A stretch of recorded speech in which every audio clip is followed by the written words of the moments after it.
Welcome to 7 of Salsido Paranormal.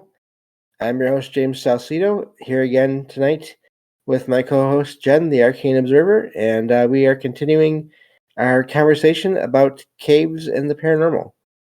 And the last two episodes were a lot of fun that we did on this, and there was so much to cover that we decided to keep going with it. So, whenever you're ready, Jen, welcome to the show.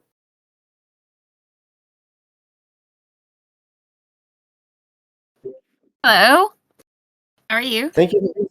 Good. Yeah, just glad to be doing this again and covering this topic. And I found a couple of articles that we can talk about, but also just go deeper into the idea.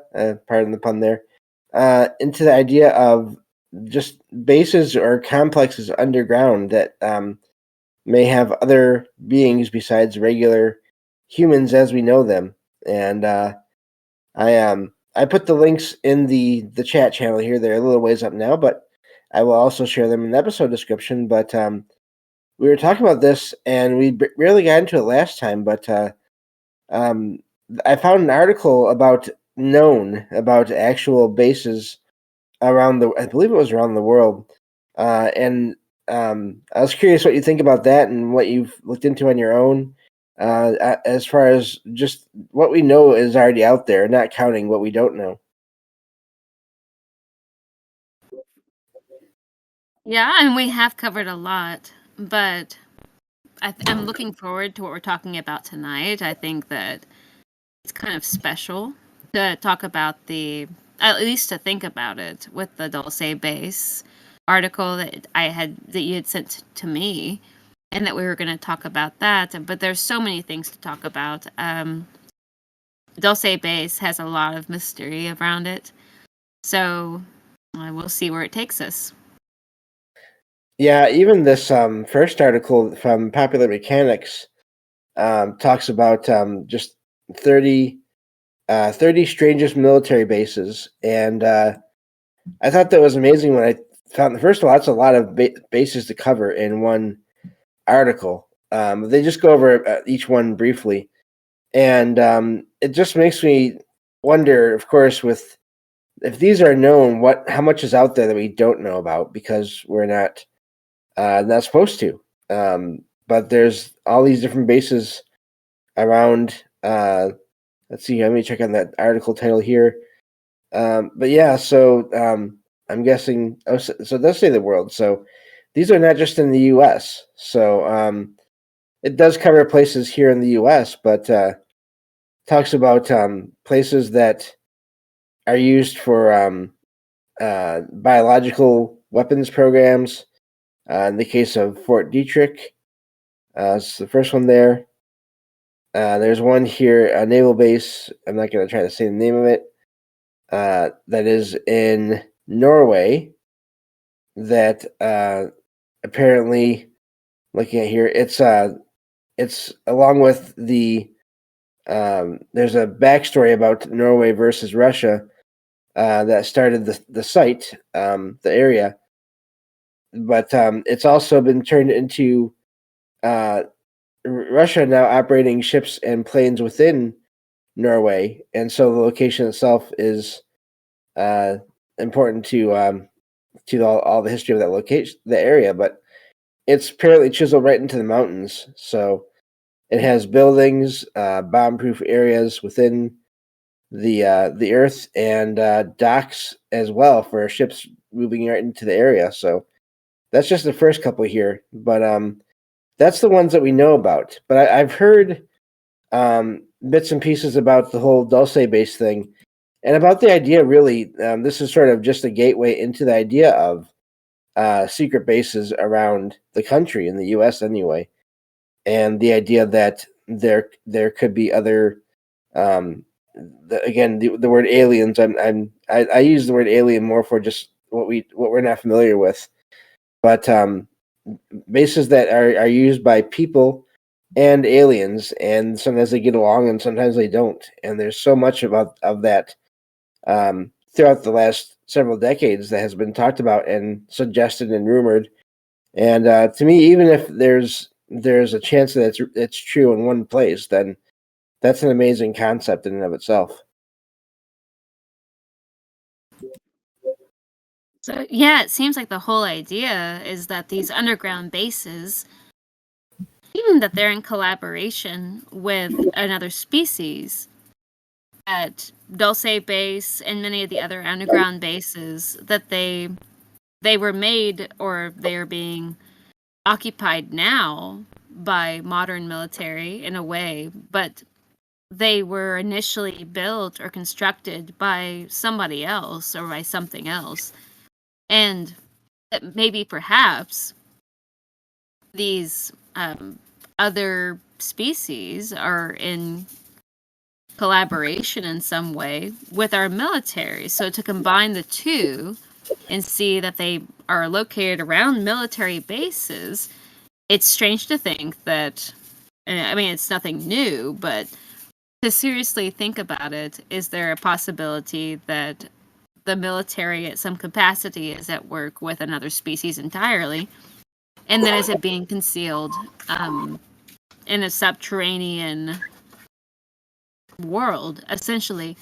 And then, like, what is the nature of these beings? I mean, Dulce Base has had a sort of a reputation, at least in, I guess, the culture right now on YouTube, and with all of the articles and all the stories coming out, Phil Schneider, and many others, that Dulce Base is an alien base and not necessarily an American military base, but the American military has had some sort of dealings with the subterranean alien bases, and that Dulce Base is one of the primary places that they're talking about that occurring.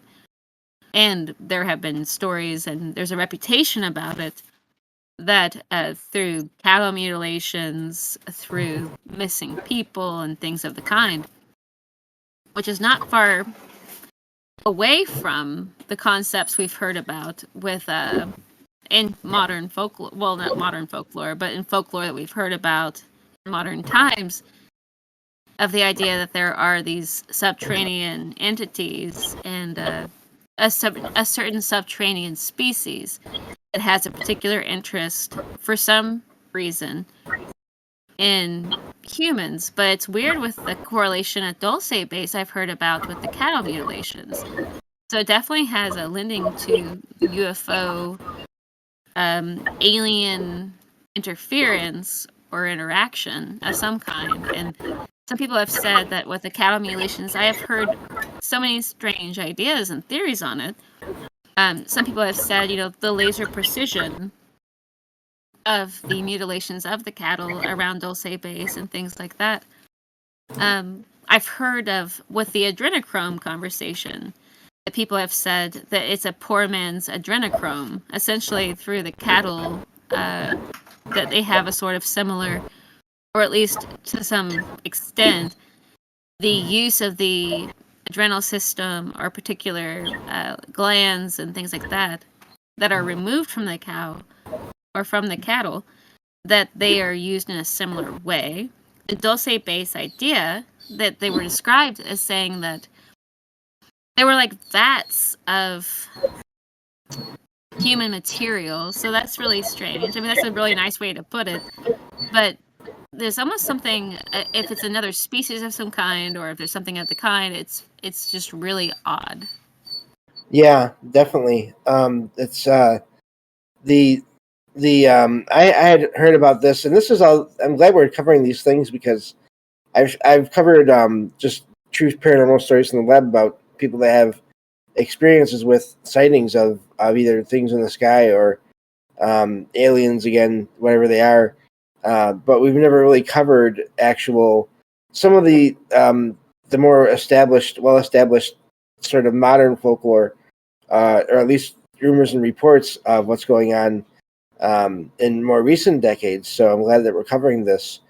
The amazing thing about that is I was listening to a show, and I forget which one and who was on. It was just a sort of a random. It wasn't a well-known person that was on the show, I don't believe, but they talked about being assigned to to stand guard at some kind of a supply depot, and they were told to just stay where they were at once they were brought there. And they did see some kind of, it looked like an entrance to something that was probably underground, and they did their job as they were in some branch of the military, and they ended up leaving. And then years later, once they had other experiences, they started looking into the area where they had been on this one assignment, and apparently it was right in that region where that base is supposed to be. So even if not everything that is rumored or reported about these places is totally accurate, it does still seem like there are things there, and people report even just sort of ordinary or regular UFO sightings around these areas as well. Still, so that's to me what makes it possible that all these rumors and reports could have something to them. It's hard to know for sure what and how much and all those details. Well, it's frustrating because we just don't, there's nothing to go off of. There's nothing, I mean, we have these stories and you can either believe them or not. So that's very frustrating. Like in the case of Phil Schneider, who kind of cracked this whole thing open, talking about the underground bases at Dulce. There was this, a sort of battle that occurred between the engineers and some of the soldiers and things like that, between some species that they kind of, like, they broke the surface into their realm while they were also mining to create their own. So like a conflict between these two, that an interaction that in his case was unexpected with Phil Schneider's story, which is a whole nother thing.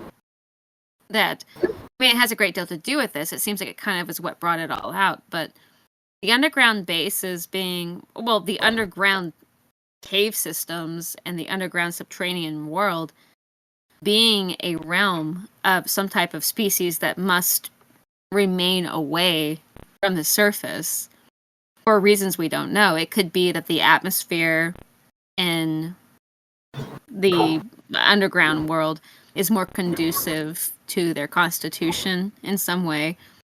Maybe the particular quality of air and things like that are good for that species, and it's difficult for mankind to kind of go into those regions.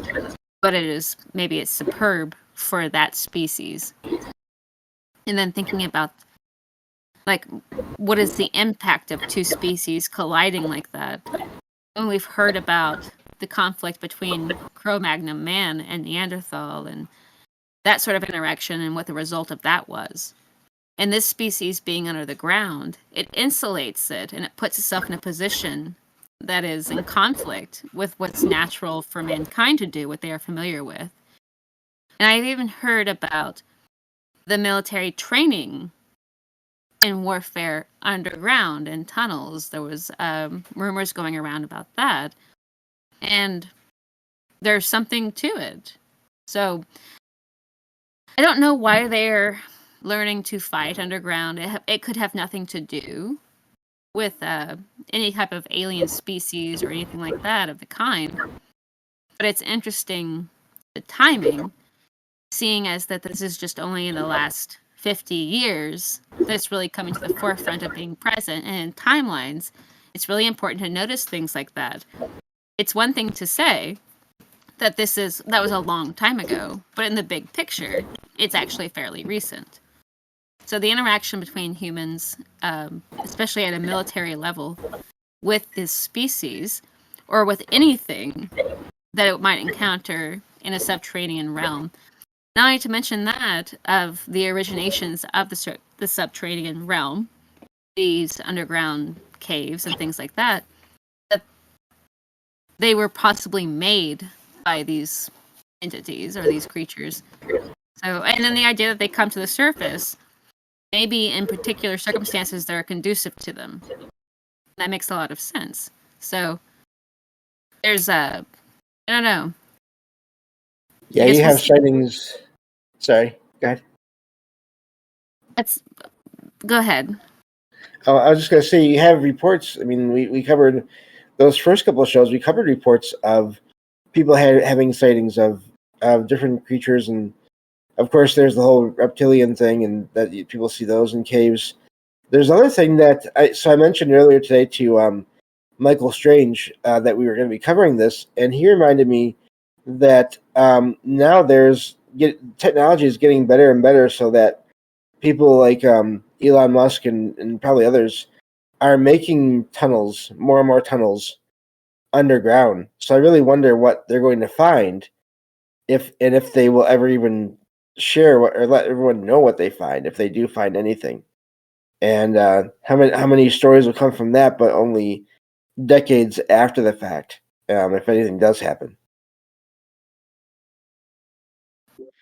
Just to imagine kind of going into a very deep,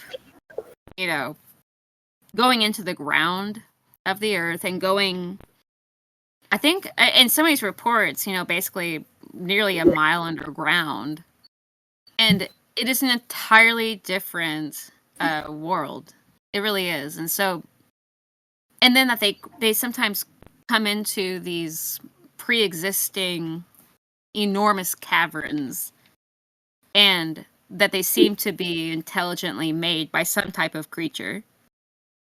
And then the sort of, I guess you'd call it like a disclosure of sorts, if it can be believed, that there is some type of interaction with humanity from this species that made that subterranean world, and that is not necessarily positive. So that's interesting.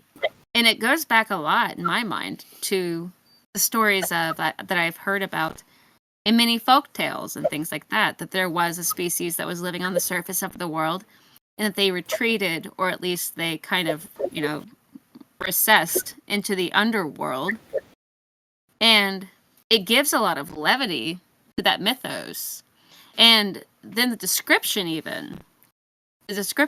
of the interactions with these creatures, or even with the environment, the smell of sulfur, or the hatching into particular areas where these certain gases, and it sounds like they are descending into a type of hell.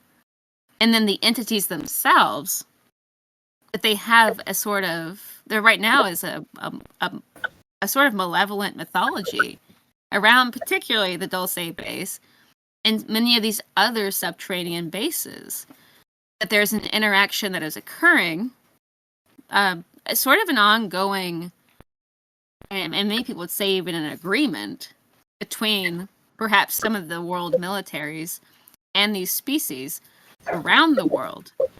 And I mean, I don't know if we can say that is one way or the other, because nobody has firsthand accounts of this. And when you do encounter them, like in the case of many of the people who have talked about it, they do wind up dead.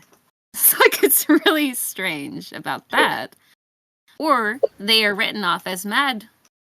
These are crazy people. So, but nevertheless, there are these military bases, there are these locations, and they are top secret, and they are off limits to the public. And there are deliveries that come and go from those areas, and there's an interaction with it, but it is at high security levels. I mean, it makes sense that it's militaristic in nature, because it makes a lot of sense. I mean, in every type of warfare, to be out of sight. When we were talking in the last episode about the churches in Ethiopia, if you were looking across the plain, you would not know that there were these facilities slash temples on. You would not know they were there. There's nothing. There's no city. There's no town. It's in the middle of nothing. So. Right. It's really interesting when you kind of think about underground or below level facilities, that you don't expect to come across a giant hole in the middle of nothing that then descends into a whole subterranean system that could extend from one country to another. They're talking right now about building a tunnel system between South Dakota and I think it's Indiana. I think it's Indiana or Illinois. I'm not sure which one now, but I just heard about it briefly. And they're intending to do work with a great big, like a 800-mile tunnel system right here in the United States.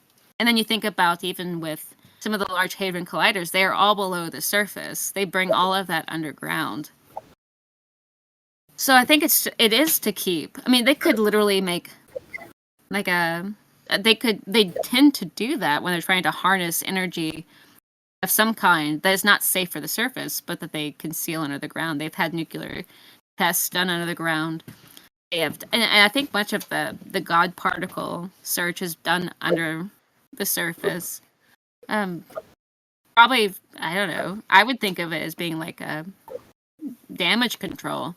Like, should something happen down there, or if something should happen under the ground? But there's no telling what kind of studies they have done in the past. But you tie all that in with the concept that there could be another species that is interacting with humanity for some reason. That ties into a lot of the biblical mythos, the pagan mythos, that there is something under the surface of the earth. That there are some type of species that are particularly interested or still at some type of almost like a type of warfare in their own account, or a type of competition anyway. But and you have reports now, and I'm sure throughout time probably too, of unidentified objects going into or out of water and then volcanoes. Yes. So, I mean, what a perfect way, gate, a barrier for anyone else that doesn't have the same abilities, especially with, a volcano, but even water. Depending on how far deep you go, people can't handle that kind of depth, the pressure, the further and further down you go. Mm-hmm. That makes sense. That others that don't have those effects on them. I mean, if you think about something that's already living, who knows how deep, then maybe the pressure wouldn't bother them at all. Even the heat might not even bother them at all. If they're used to that, because I know there's some cave, I forget if it's South America or if it's Africa, I forget where it's at. I saw it on a TV show once where it was, the cave was full of giant crystals, and the crystals were all, I think it was crystals, and everything was super hot to the touch. Like they people could not stay down there long because of the heat just coming from everything in the cave, the surfaces and everything. We are just about out of time, so maybe less than 30 seconds if you want to give your final thought in this episode, Jen, then we'll continue on next time.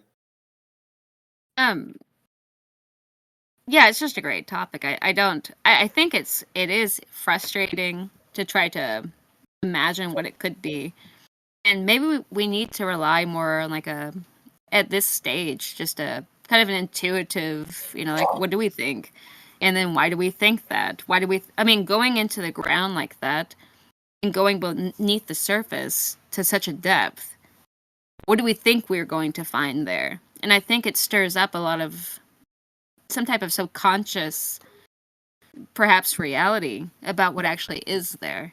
And so I think it's worth looking at. I think it's worth considering. What do we feel when we imagine doing that? It's a strange feeling, as if you're finding something very old, something ancient, when you go deep into the ground like that. Yep. Well, thank you again for being here, Jen, and we will continue this next time on Salsido Paranormal. Everyone take care.